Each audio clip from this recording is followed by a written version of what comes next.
Salut à tous, aujourd'hui on va parler du syndrome hépato-rénal, quelque chose qui est extrêmement fréquent en hépatologie, surtout dans les cas un peu avancés de cirrhose. Allez, c'est parti.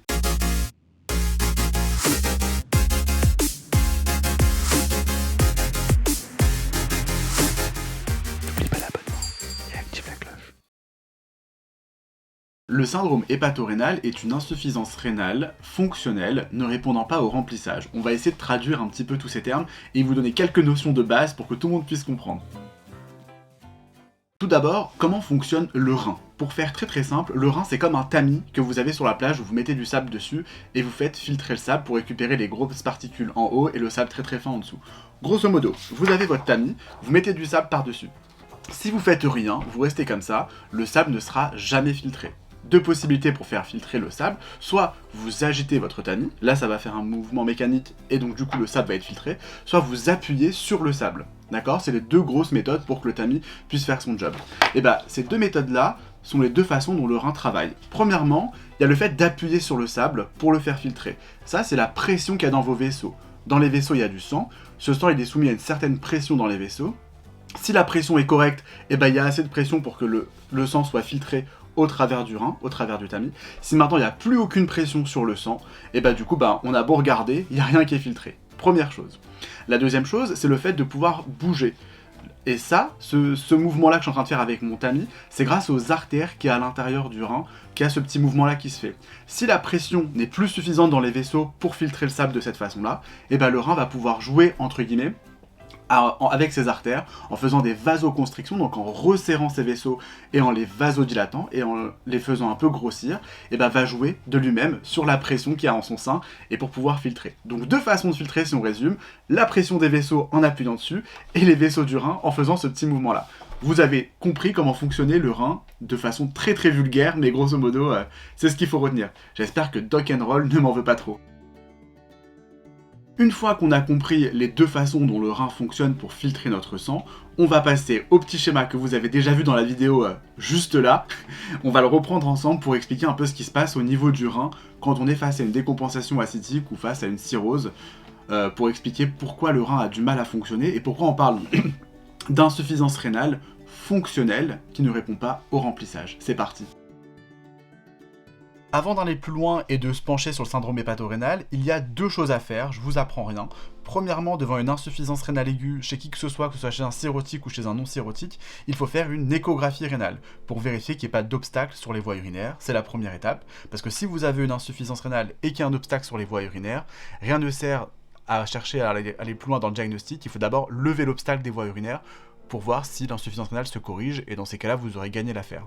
Deuxième chose à faire, c'est un ionogramme urinaire. Le ionogramme urinaire va servir à faire la part des choses entre une insuffisance rénale organique, qui provient du rein, c'est le rein qui est malade, il faut chercher une cause rénale, ou alors fonctionnelle, c'est tout ce qu'il y a autour qui peut être malade, mais les reins vont bien. Dans le syndrome hépato-rénal, on comprend bien que les reins fonctionnent très bien, mais le problème vient d'ailleurs, et en particulier, dans notre cas à nous, vient d'un souci au niveau du foie. Je vous refais en attendant le petit schéma que vous connaissez tous par cœur maintenant depuis la première vidéo sur la site. Hop, tac, et on y go, on peut commencer. Du coup, quand tout va bien, on reprend, le sang va du tube digestif au foie, au cœur et au rein, les reins fabriquent les urines et renvoient dans la circulation générale, on est dans cette boucle-là.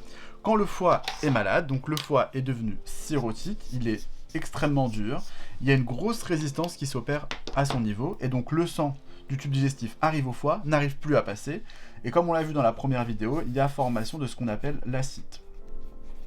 Lorsque l'acide est formé, il y a un petit peu moins de pression dans les vaisseaux, parce que toute la pression est partie dans l'acide, tout le sérum, tout le plasma est parti dans l'acide, et donc nos vaisseaux sont un petit peu moins remplis finalement.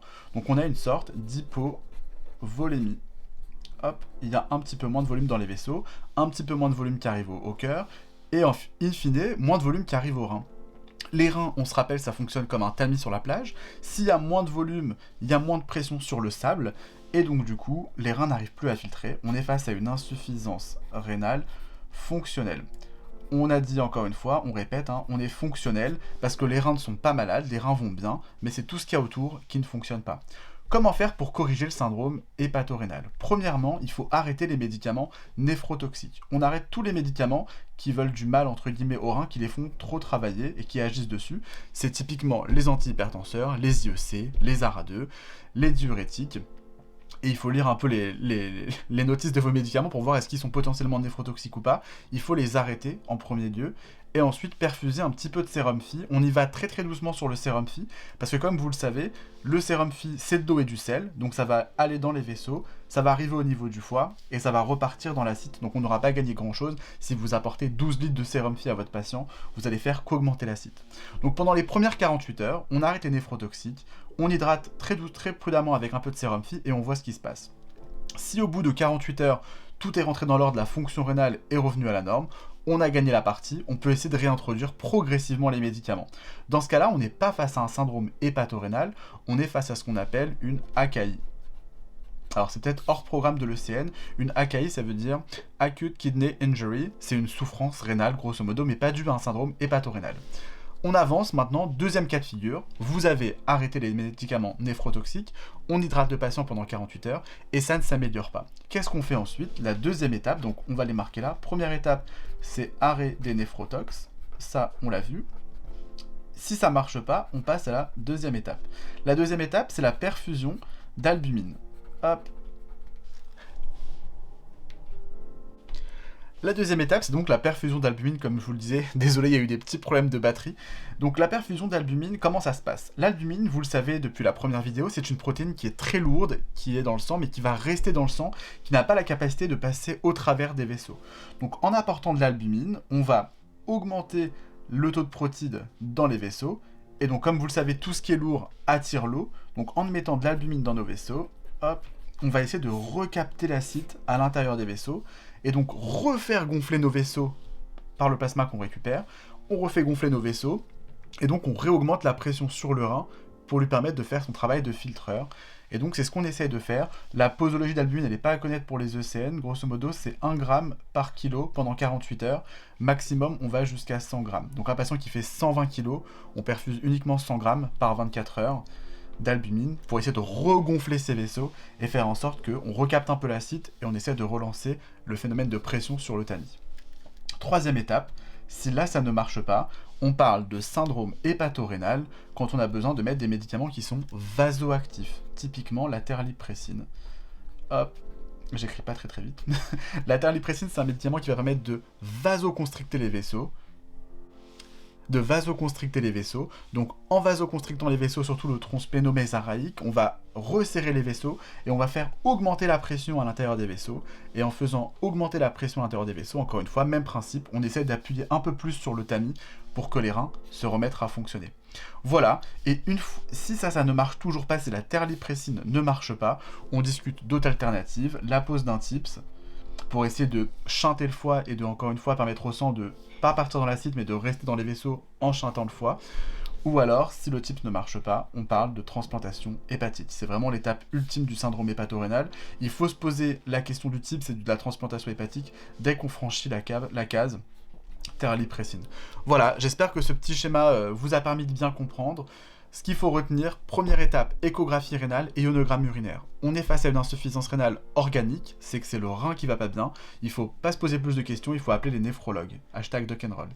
Si on est face à une insuffisance rénale fonctionnelle et que l'échographie rénale est normale, on débute, on arrête les néphrotoxiques, on hydrate avec un peu de sérum Phi, on surveille au bout de 48 heures.